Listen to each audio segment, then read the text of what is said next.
talk of the morning on high-dimensional geometry and concentration. Thanks.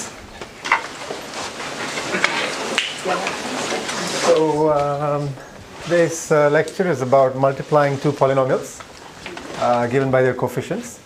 So let's say a of x is a0 plus a1x plus up to, there's always a problem. Should I stop at n minus 1 or n? Anyway. And then there's another one here. And I want to multiply them very fast. How fast can you do it? Sorry, this was the lecture I gave yesterday. In the algorithm. No, today's morning's talks are about. But if you want to see that again, we can. It's fresh, high-dimensional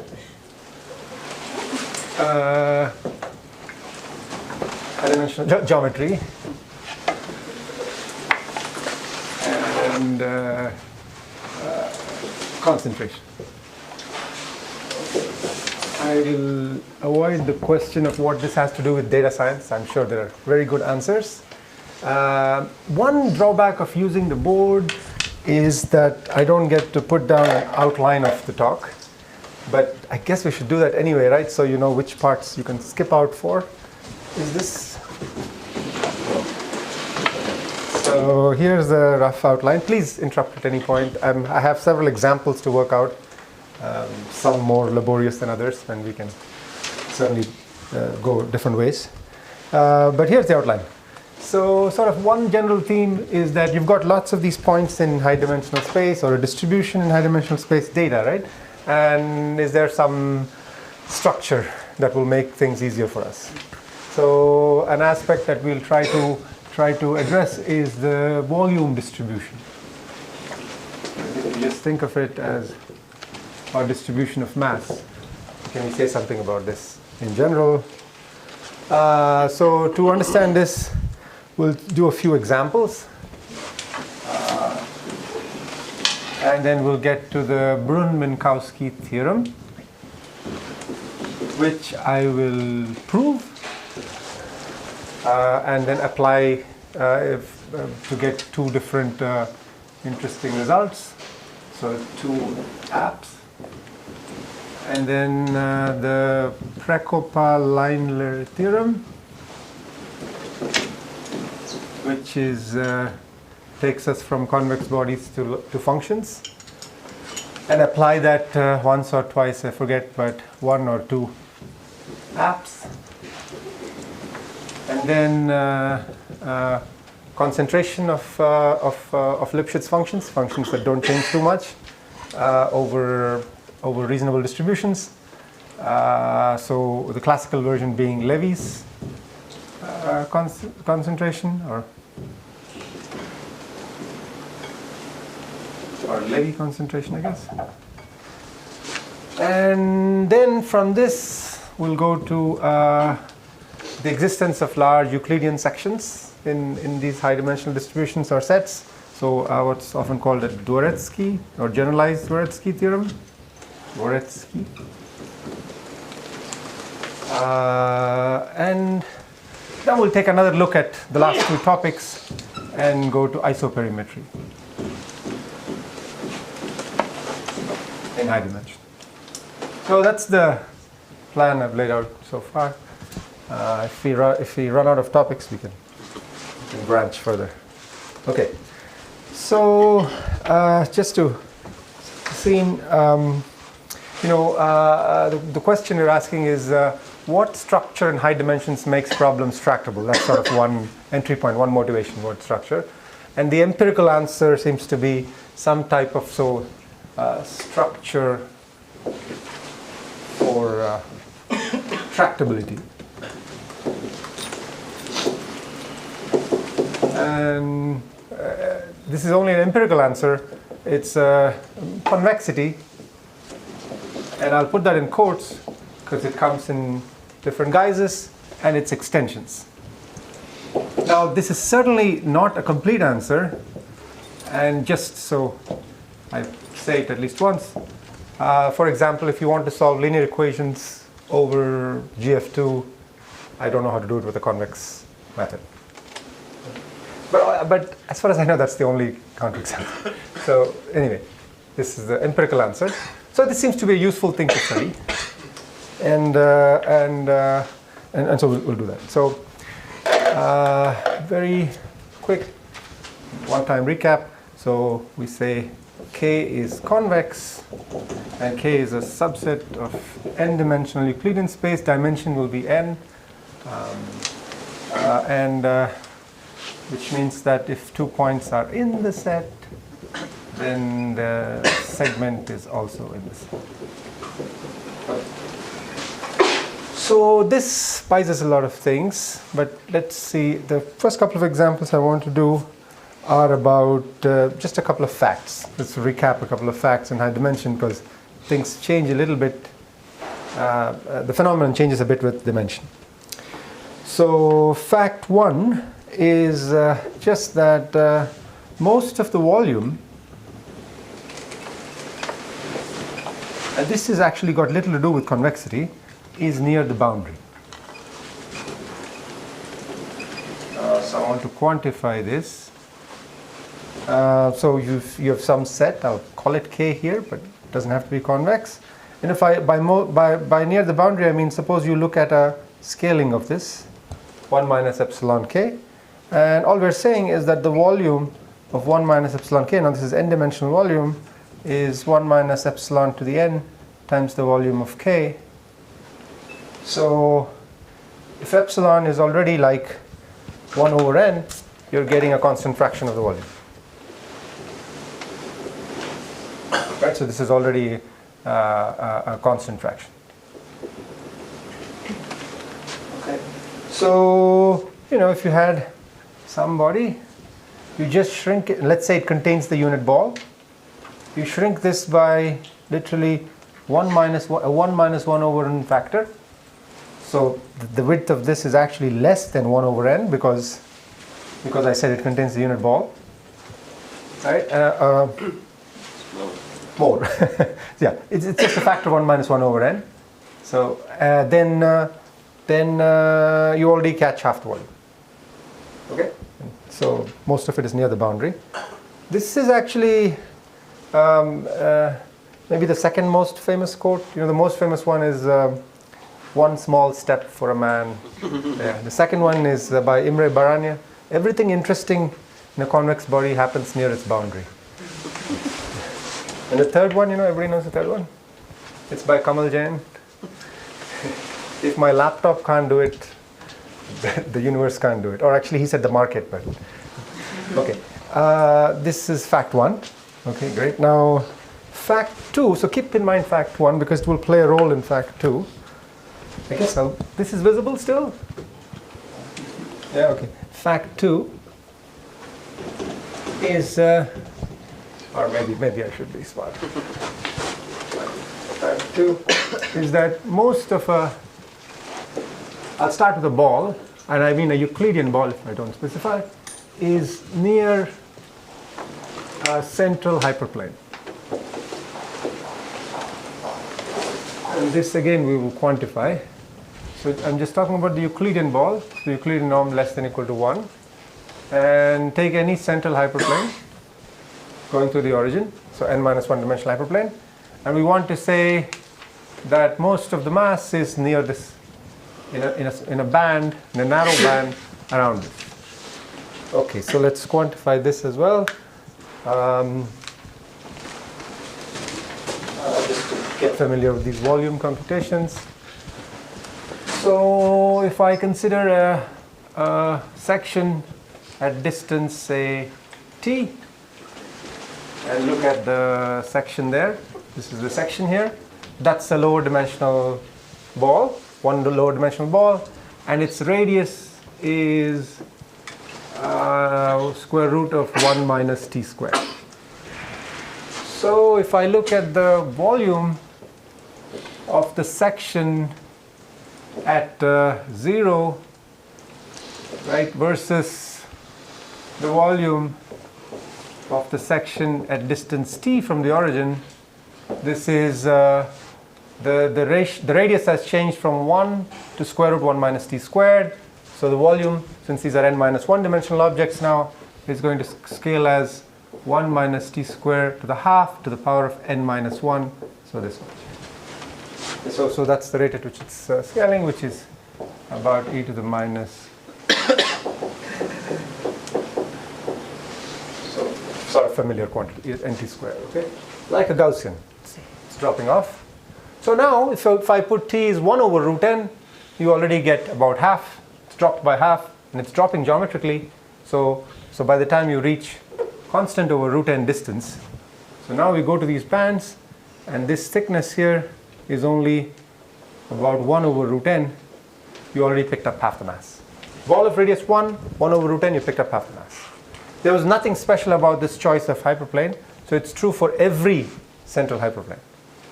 So there are sort of two, in quotes, paradoxes here, right? How can you be both near the boundary and near the central hyperplane? If you haven't thought in high dimension before. You're welcome to answer, or I mean, it's not. Yeah. Yeah. So it's because, well, even within this band, most of the mass is actually near the boundary. So there's no contradiction. I mean, the band also has boundary, and if you look at those sections, everything's near the boundary.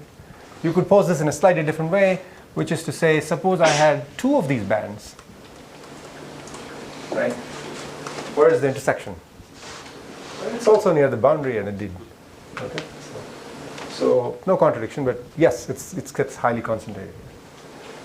Okay, I want to just, while we're doing this, we can see that these computations also let us talk about what's the volume of the cap, so what's outside this distance, and so that drops off roughly like this, e to the minus nt squared over 2, because it's determined essentially by the bounding section. And after that, it's dropping off fast.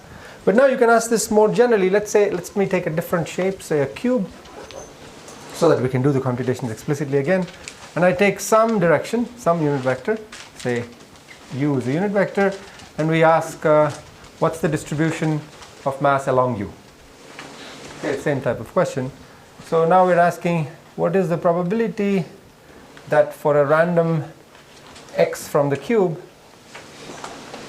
u dot x is, let's say, greater than t, and it's again centered at the origin. Okay, and u is a unit vector. Okay, so we can ask this, and now this again we can do using basic Chernoff style bounds, because the x's the coordinates of the cube are independent, the xi's are independent, and so again this will also fall like e to the minus n t squared over. No n now, because these are unit vectors. Did I get that right? Sorry, could you explain it again? Yeah, u is a unit vector, and I picked x from the unit hypercube here. So the variance of this, expected. Minus t squared over. I think this is okay because this is Lipschitz function, so this is Yeah. Gaussian concentration. So this is just saying that if you go out, so the standard deviation is 1. If you go out t standard deviations, you will get e to the minus t squared over 2. Okay. So you have this similar phenomenon here. Sorry, going back to the previous example with the 2 bands. Yeah. How come the intersection is on the boundary? I mean, at least in the picture, it seems at least the Oh, but this picture is so low dimensional, right? Yeah. So if you're in very high dimension, the most of the think of the band not as a band through the ball, but just as an actual ring, okay, a lower dimension ring. Oh, I see. Yeah. Okay. Because that's where most of the mass is. I see. Thanks. Most means overwhelming. Yeah. Yes. You might have mentioned this already. I came in a little bit late. What's the measure you're using for the ball? At the moment, it's just Euclidean volume. Okay. Yeah. But yeah. We will talk about general measures. Yeah. Okay. So these raise certain natural general questions, right? I mean, is something like this going to be true for some family of bodies and distributions? What can we say? What rates do we get? These are still questions being pursued by the field in the full generality, but we have some nice answers and some nice tools to get there. The first of these is perhaps the Brun-Minkowski theorem. So the theorem Brun-Minkowski. And to state the theorem, I have to develop one tool, which is how to add two of these sets. So suppose I have two sets A, B, and these, we're not saying anything about convex. They're just compact, so I can talk about their volume, and they're bounded, and they are subsets of Rn. So with their Minkowski sum, something you would have seen if you've been doing lower bounds also. A plus B is just the set of all x plus y, where x is in A and y is in B. So if I were to add a square plus a circle, I'll get, I'll start with the square and add a little circle. Just add a circle to every point of the square. Okay? The position of the circle doesn't matter, right? These things are, it's independent of their position. You're just adding a circle per square, you get the same thing. Additive combinatorics. This is additive geometry. So given this, and then scaling, of course, is well defined. If I want to talk about scaling a set where lambda is just then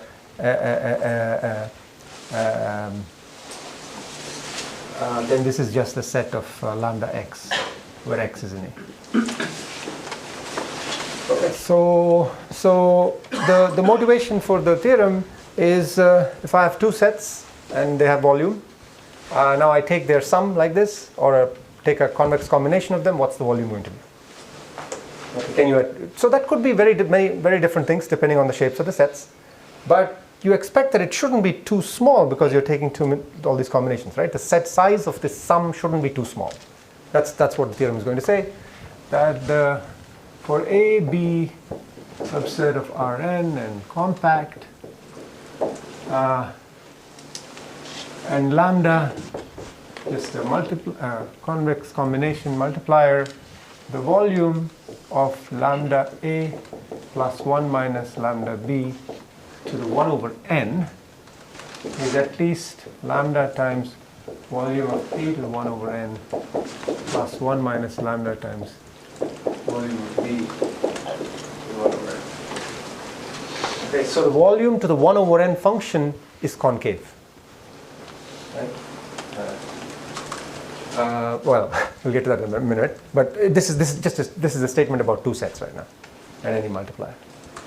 Now, equivalently, right? So let's prove this. It's boot camp. We get to see a few proofs, right? Yeah. But you can always give me the signal to speed up if you've seen the proof in the previous lectures. I don't think you have, right? No, okay. Yeah. So by just replacing lambda A by A and 1 minus lambda B by B, it's sufficient to prove that volume of A plus B to the 1 over n is at least lambda volume of A. No lambda.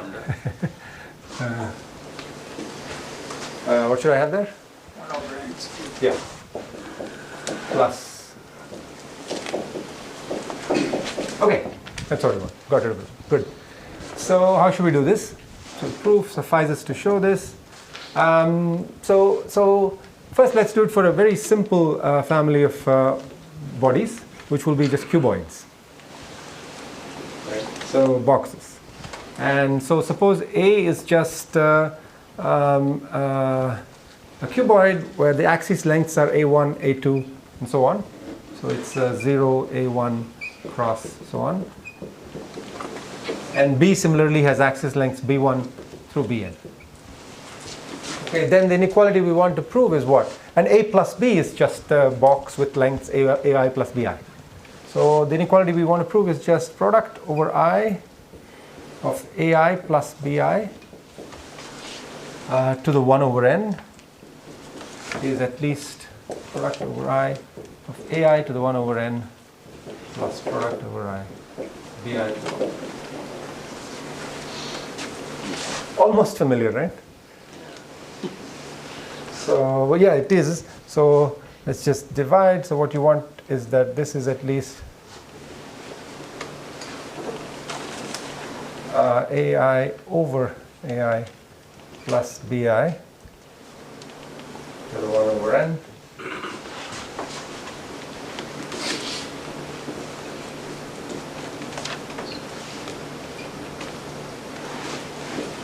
So far so good, and here I need to show this. Now we'll use the work inequality. It's kind of fun if you haven't seen it before. But there's a product and there's a sum, so we'll turn this product into a sum. But what I want to say is that this is dominated by the sum over I of these things, 1 over n times that. Okay, so AI over AI plus BI, just arithmetic mean is bigger than geometric mean. These are all non-negative numbers. And same thing for that, so I might as well put it over here. And so this is 1. And that's it. Okay, so it's true for boxes. But we want to show it for arbitrary sets with volume. Now one way to define volume is divide space into boxes and count all the boxes that are fully contained. And then you take the size of the boxes down to 0 and you multiply by the volume of each box. So that's one way to define volume, in fact. So it'll be enough for us to show this for a union of boxes. If A is a union of boxes and B is a union of boxes, then we'd like to show that this inequality still holds. That's going to be okay. So let's do that.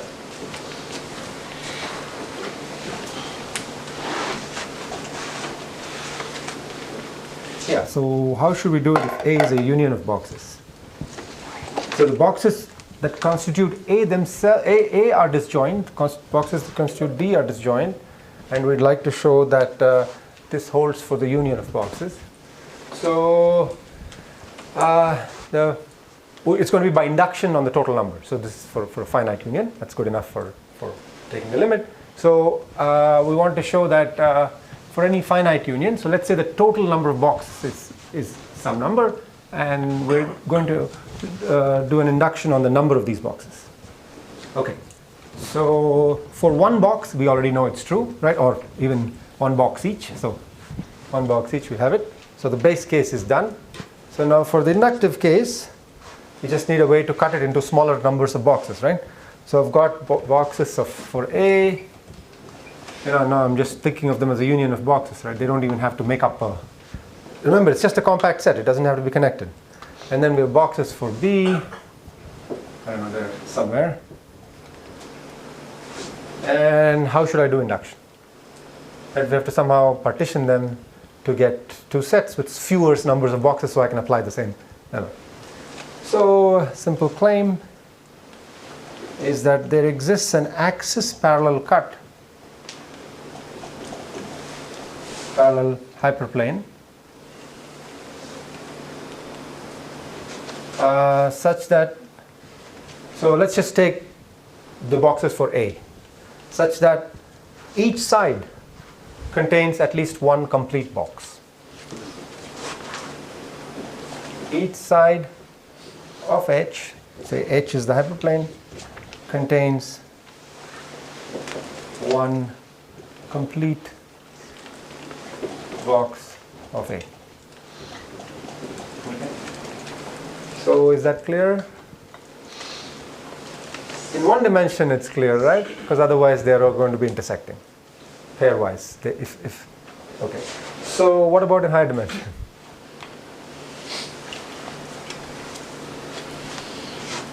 Pretend all these are the same color. They're all A. Yeah?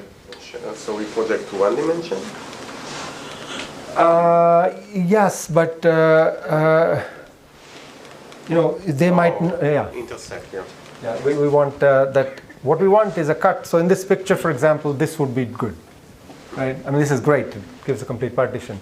But even this would be good because this has one complete box here and one complete box. Now the point is that why you're saying there exists one. You see, in one, if I just sweep in one direction, there might not be one. Right? It could be that all the boxes are intersecting along one hyperplane. So it could be that no matter where you go, You're not able to get a complete box on both sides. So, right? But that means that there is, yes? So the second, just to clarify, the second line, the vertical one that you drew, does not have each complete box of type of the blue. I don't need of both types, sorry. So this claim is only about one type. Oh, okay. Yeah, just for one type. So, yeah, I should draw another figure with the same colors, but yeah. It So- seems like it should be the case that for every pair of boxes, there exists an axis parallel hyperplane that separates them. Sure, yes. That would imply this. Right. So he's saying just take two boxes, and there's going to be a plane that separates them. Otherwise, they have a point in common. Yeah. Okay. Good. So we have at least one hyperplane cut which separates this. So let's just apply that. I think you need to separate a complete box of A from a complete box of B. Otherwise, you can take a hyperplane to B way off to the side that has all whole boxes on one side. No, we need a complete box on both sides of the cut. Okay, but that's not what your claim says. It says each side of the hyperplane has one complete Each side, box. never mind. Okay, we got it. Okay, so let's say we've got this cut, and there's at least one complete box here, but of course there could be lots of boxes that are partially going this way, right? And there's at least one complete box here. Now, this is just A so far. I get to place B. Now, first for these boxes that are being intersected, we'll just break them up into two, right? So each side still has fewer boxes. Because you've lost one box, you might have kept the rest. Okay, and what about B? So what we'll do with B is, remember, we get to place B anywhere we want. Because A and B, their relative placement doesn't matter for the purpose of the volume. So we want to place B with the following convenient constraint. And B, maybe all of them intersect, I don't care. B, maybe all of them intersect. But the constraint for B is the following, that, and they might overlap, doesn't really matter.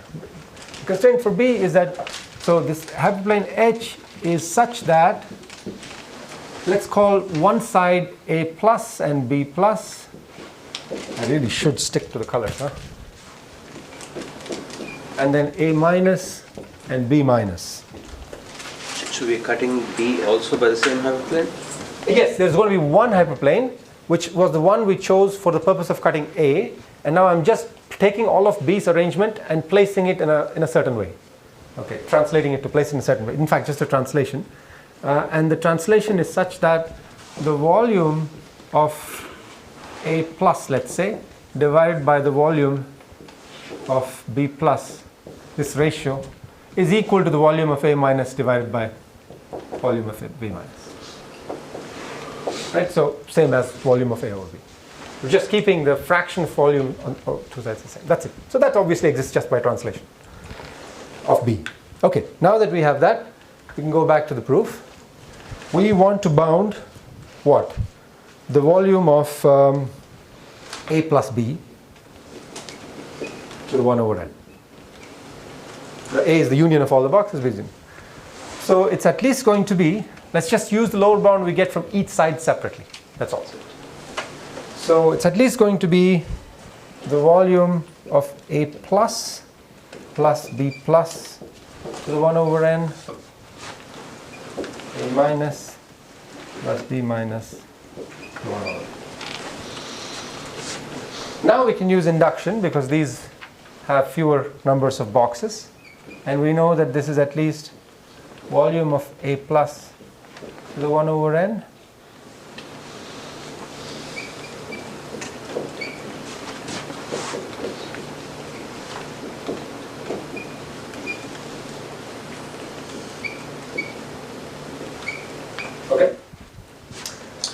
I'm sorry, could you repeat the definition of A plus and A minus? Whatever falls on one side of the hyperplane is A plus, whatever falls on the other side is A minus. For boxes that intersect, we cut them and placed the portion of them. So, I guess you need a little remark that A plus B plus and A minus plus B minus don't exist. Are disjoint, yes. Are disjoint. But because of these volumes are not overlapping; they are actually separate volumes. Right, good. Okay, so here, what should we do here? Let's say I take a volume of B plus to the 1 over n. So then I've got right.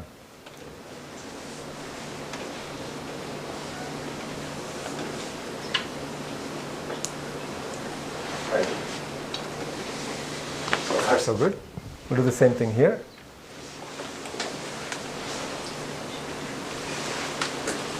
This proof will finish on this board, so don't be alarmed.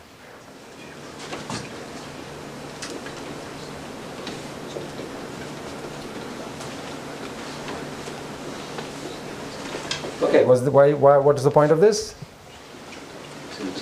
So these are they're the same, and they're the same as volume of A over volume of B, right? So therefore, we've got 1 plus volume of A over volume of B, both 1 over n's, times volume of B plus volume of B minus to the 1 over n.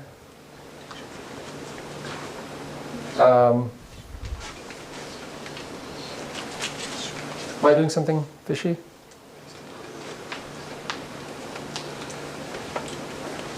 All that is times the volume of B to the 1 It's over n. okay with n, but I mean, x to the 1 over n is concave, right? So Yeah. that's all you need to do. Right. So all I'm saying is that this plus this is that. So I should make this inequality. Volume of. No, I can't do that. why not? I mean, to the 1 over n. To the 1 over n, yes. Okay, and so now we've got what we want.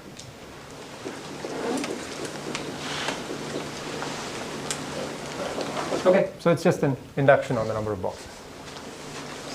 Where were you able to do the first inequality? X to the n plus.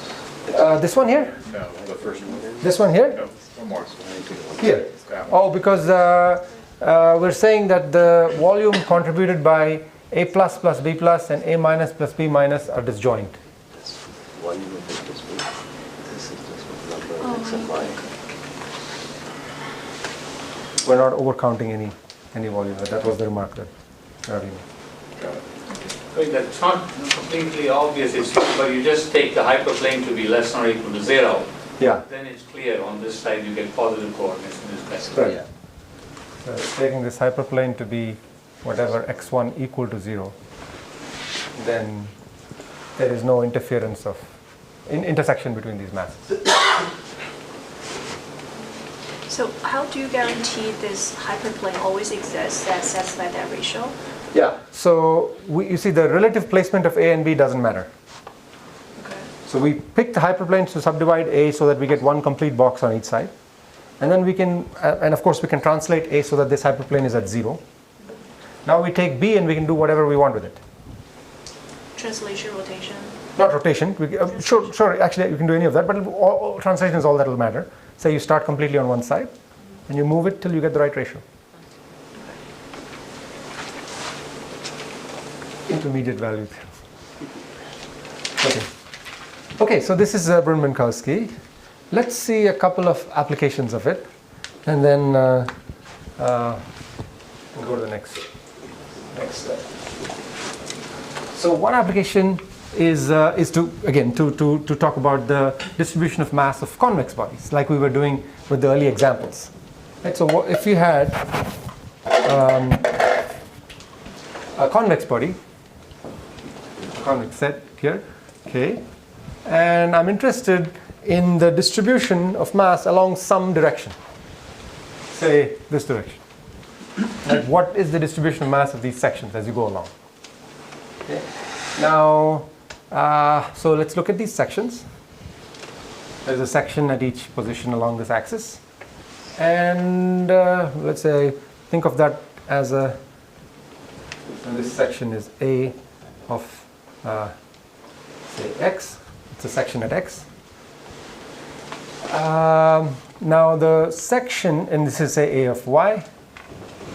These are n minus 1 dimensional sections. The section at lambda x plus 1 minus lambda y, right? So this section here convex combination of these, lambda is in 0, 1, contains lambda times the section at x plus 1 minus lambda times the section at y. Just by convexity. Right? So by convexity, every combination of these two sections must be in the set. This combination always gives you sections exactly on this set, so this must be true. Therefore, the volume of this section A at the convex combination is how much? Just using this and applying Brunt-Minkowski to this set, which is a convex Minkowski combination of two sets, gives us that this volume to the 1 over n minus 1, because these are n minus 1 dimensional sections, is at least lambda times the volume of Ax to the 1 over n minus 1 plus 1 minus lambda times the volume of Ay to the 1 over n minus 1. Okay, so the volume at a combination section, convex combination section, is to the 1 over n minus 1 is a concave function. There's an even nicer way to interpret this, which is, let's do the following symmetrization, where we replace each section with a ball, n minus 1 dimensional ball of the same volume and centered on this line. So we're going from this to this picture where this section Ax just becomes a n minus 1 dimensional ball and n minus 1 dimensional ball and so on. Okay, and they're all centered. Now, each of these has a radius, right? Let's call that radius function r of x. What does this say about the radius function? Concave. The radius function is concave because volume to the 1 over n minus 1 will be some fixed function of n times the radius. The volume is radius to the n minus 1 for now. We've turned it into that literally by setting the volumes equal. So the conclusion, corollary, the radius function along any projection is concave.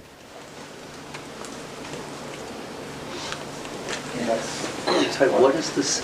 These three picture circles. Oh, sorry. This section here, which was some arbitrary convex body, I'm replacing it with a n minus 1 dimensional sphere of the same volume. So, right, and it has some radius. So now it's a completely along this axis. It's a spherically symmetric picture. So that gives you some radius function. Now I can erase these and just look at the radius function. And this radius function is concave. So the radius function is the volume of the cross section to the 1 over n. minus 1? Yes, okay. Up to constant. Constant doesn't matter. Yeah. So yeah, the definition of the radius function is just volume of a of x to the 1 over n minus 1, because it's the radius of it's proportional to the radius of a n minus 1 dimensional ball with the same volume. Okay, but this is what we have in mind when we see convex, right? You can't have dips when you go along any direction, and that's true in this formal sense. Yeah. Okay. Question. Yeah. Is there some interpretation to what this is the radius of or something? Yeah, it's the radius of this ball. So imagine that I replaced, I don't know, you have a cube.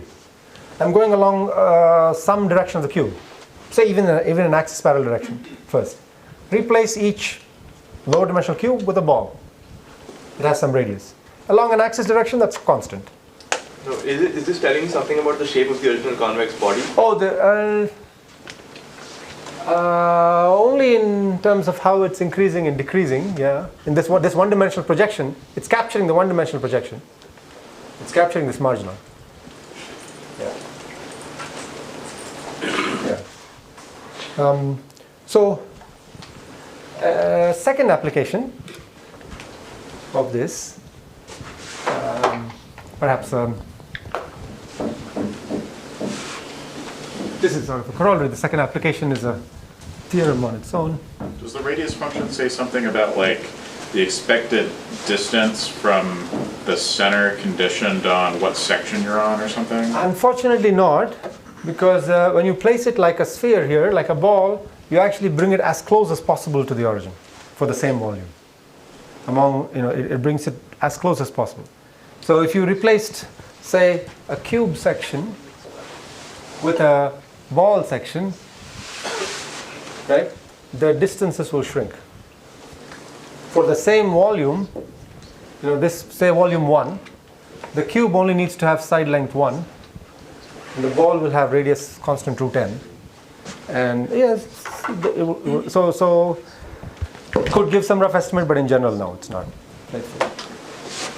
Okay, so here is a second application which will address some of these issues. It's called Grunbaum's theorem, which says that if you take any convex body, Rn, then any half space containing its center of gravity, for any half space containing center of gravity of K, any half space H, say, the volume of H intersect K, so the volume in the half space, is at least 1 over E times the volume of K. You can't get too little volume on either side of the center of gravity. So if you had this picture here, here's the center of gravity. I take any cut, each side has at least 1 over E. It's constant independent of n. Yeah, and the function actually, there is a function of n, we'll derive it, but it tends to 1 over E when n goes to infinity. Yeah. Is it tight?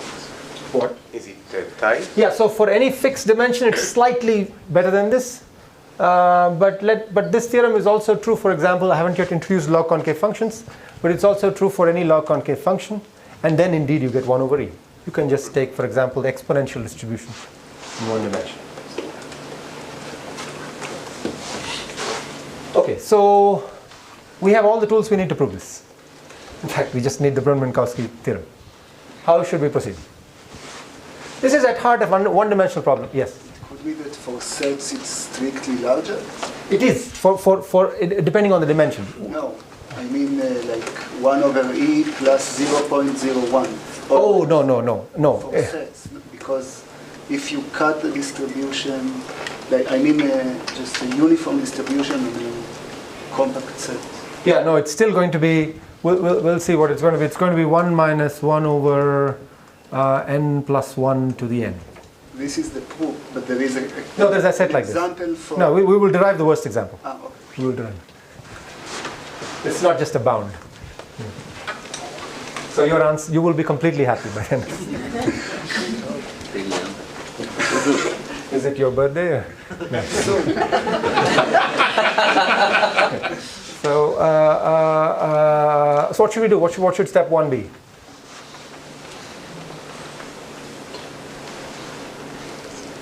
I claim this is a one-dimensional problem. Which dimension? We have fixed the hyperplane H. So we might as well fix it because we want to prove it for everyone, yes? So normal to the... Normal to the hyperplane. Let's look at the direction normal to the hyperplane. Okay? And then what should we do? We're interested in the mass, let's say on one side, let's say on the left. I want to prove the mass on the left is at least 1 over E. Right? So, and then I'm making sure it passes through the center of gravity. So the expectation is here. Now, let's simplify this body, right? Because we only care about this one-dimensional margin. How should we simplify it? By doing that goofy thing. Yes. So we'll do this symmetrization, which will take us to something that maybe looks like that, and I don't know, like that. Okay? But now it's a symmetric object. Still a convex body in n dimension, but every cross section is just a ball of different radius. Okay, so now this, and further this is concave. This radius is actually concave. Okay, and we have the center of gravity somewhere. Now I want to do two operations. Just so it doesn't seem like I'm going to convert this into the worst possible body. I will show that for the worst body, sometimes you get to do this. The proof actually takes you to the worst example. So what do you imagine the worst example is? I mean, it's not going to be a cube, right? For a cube, you cut in the middle, you're always going to get half-half. Right? It should be some kind of asymmetric body. Some straight line and flat or something? Not quite. We have a question. So yeah, I mean, these volumes that you have, one is an n-1 dimensional volume, the other is an n-dimensional volume. So every section is n-1 dimensional. The volume of the whole thing is just the integral of those n-1 dimensional volumes. So in the inequality above that you proved, These are n-dimensional. Half space, not half. oh, that's a half space. Okay. Good. Yeah, sorry, half space. Yeah. Right. So we're talking about this half space. Is it a cone? Yeah. So we'll reduce this to a cone. Okay.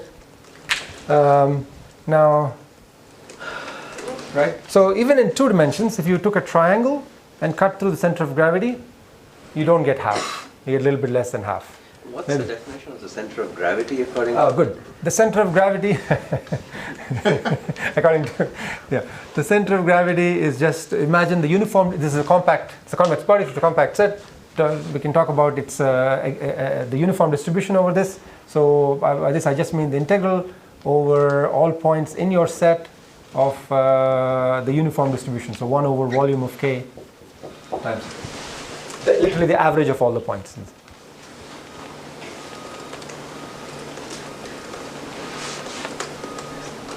Okay, so so for even a triangle, you see this is similar, right? This picture is similar. You might remember that this distance is 2/3 of the total. If I cut through the center, so this volume is going to be how much? 4/9, not half, but 4/9. You're scaling the whole triangle down by 2/3. So here, what we're going to do is replace first the left half with a cone. Okay, so that cone will keep the same base here, but I'm going to make it a complete cone, like that, of the same volume. So the volume of this cone is the same as the volume of the whatever was on the left, with the same base. Now I claim the center of gravity, maybe it moved. Which way will it move? To the right. Only to the left. I've created mass to the left. Oh, I see. To the right, I think that's a song pop. but yeah, no, we go to the left. Right is usually no. Okay, so what should we do with the right half now? Warp it to the right to balance it? So what I want to do is make this continue this cone as far as I need to make it a cone, and the volume is still the same. Now claim you can do this. Why? Because it's concave, right? What you're doing here is a convex extension of what you have left. So it's allowed to do it. This radius function is concave; it'll never overshoot your picture. Okay. So now you've got a cone, and again, the center of gravity might have moved left, which only makes matters worse for you potentially. So let's assume there was no change. We've got a cone. Now I have to do the computation for a cone. And this is just a perfectly symmetric cone. So the center of gravity will be at distance n over n plus 1 from here. So you're shrinking it by 1 minus, this is n over n plus 1 of the total to the power of n. That's the ratio, which is bigger than 1 over e. I can put strictly for n. And that's the tight example. That's the tight example. Very nice question. Yeah. If you choose this direction at random through the center of mass, Yes. then it's more than 1 over e. Oh, then it will be concentrated near 1/2. So it becomes 1/2. And we will prove that by the end of the flux, because then you need a concentration. It will be near 1/2, because its expectation is 1/2, and it will concentrate near its expectation for the random height. This is the worst case. This is exactly. So even for a cone, if I were to pick it randomly, you will be very close to 1/2. Very close, within, yeah. What's the proper angle for the cone in order to make it worst case? Doesn't matter. Every cone's the same? Yeah, because it's a scaling. That all we've used is the scaling. So is the center of gravity the point that maximizes this 1 over e factor? I'm not sure what you mean. I see. If you chose a different point, like a characteristic of the convex Oh, I see. body. So what is the best point, and so that any cut through it maximizes the. I know I don't know the answer to that, but I think it should be different for different bodies. Yeah. So I no reason why it should be center of gravity. Yeah. But that's a good question. It's a good question. Yeah.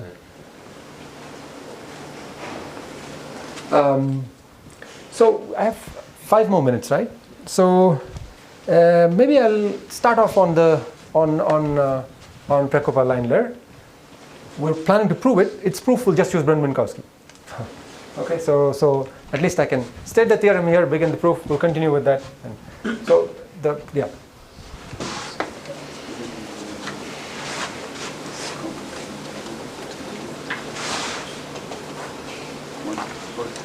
And of course, any other questions are welcome.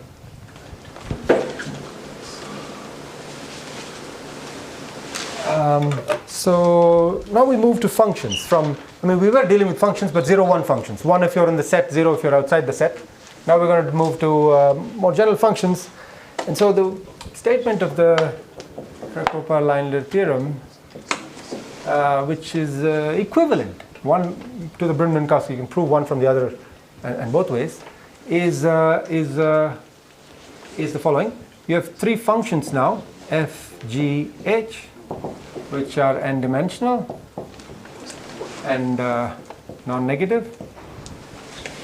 And they have the following property that at any point, and for any lambda, which is again like a convex multiplier, h of lambda x plus 1 minus lambda y is at least f of x to the power lambda times g of y to the power 1 minus lambda. That's the assumption on these functions. So the function value of this, the log of h, is at least the average of these. Okay. Under these assumptions, we get that the integral of h on all of Rn is at least the integral of f to the lambda times the integral of g to the lambda 1 minus lambda. That's the conclusion.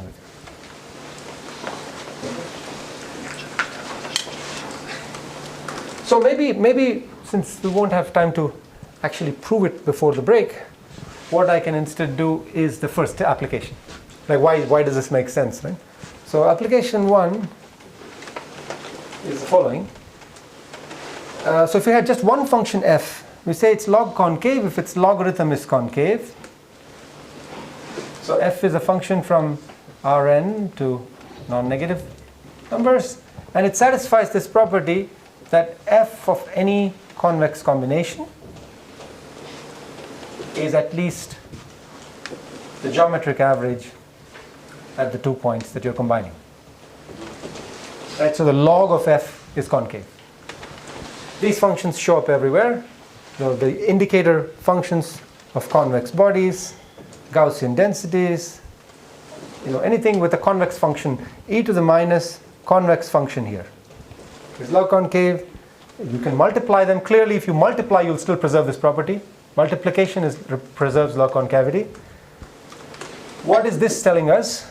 Prekopa-Lindler implies that, so this is that marginals are log concave. So if you take a Gaussian and you project it, you get a Gaussian distribution still. Log concave, it's still true. It could be a very complicated, if you take a convex body, project it, it's not a convex body anymore, but if you think of it as a function, it's still a log concave function. And more generally, or equivalently, convolutions. So convolution of 2 log concave functions preserves log concavity.